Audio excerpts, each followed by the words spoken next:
Joining us now is Wish TV's medical reporter, Dr. Mary Gillis, with this week's health headlines. Okay, so Mary, the CDC seems to be relaxing some of their COVID guidelines. Yes, absolutely. So some good news here. The agency released new guidelines Thursday, ending its recommendation of quarantining after an exposure to COVID-19.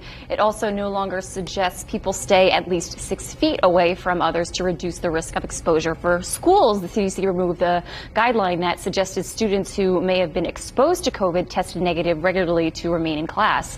The CDC cites the high vaccination rates and number of people who have already contracted COVID as a reason for the change.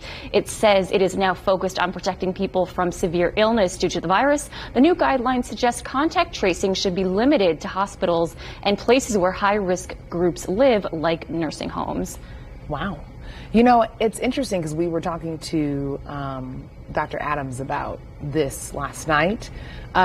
You know, people have just been trying to get it all right, you know what I mean? And just try to keep up. And so this will be another kind of shift for some folks. I know. I feel like finally some good news, right? Yeah, this is, I like this. So, okay, next one. Making baby food at home with store-bought produce may not significantly reduce the amount of toxic heavy metals in the food your child eats. That's according to a new report by Healthy Babies Bright Futures, an alliance whose mission is to reduce exposure to neurotoxic chemicals in young children. Researchers tested 288 foods from stores and farmers markets across the U.S. and poured over data from 7,000 additional food tests. The study showed 94% of manufactured baby foods, family foods, and homemade purees made from purchased raw foods contain detectable amounts of one or more heavy metals. The report found the most heavily contaminated foods eaten by babies were all rice-based. Bananas were one of the least contaminated foods tested. And you know, for those who make all their baby food themselves, that is like a job. Like, I mean, that takes a lot of time.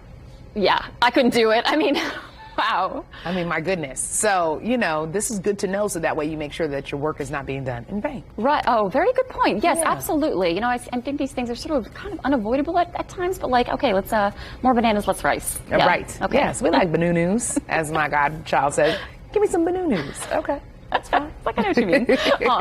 Okay, all right, last one up here. If you think your kids spend too much time online, you're probably right. According to a new survey, about half of all teens say they use the internet almost constantly. That's way up from the last time Pew researchers asked the question 7 years ago. In 2015, only about a quarter of teens reported the same level of use. Where they spend their time has also shifted. Back then, Facebook was dominant, the dominant destination, with 71% of teens saying they used it.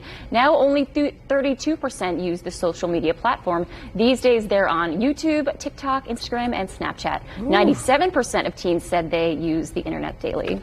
Yes, and this is one of the reasons why I'm a firm believer in putting down your phone when you go to like eat or you have family dinner. Like, just don't even bring it to the dinner table because we're so locked in, like, constantly, right? So wait, you know, get your head, get out your phone, look at life, you know, look at the world. There's so much beautiful things to see. Smell the air around you. Mary, thank you so much. We appreciate you.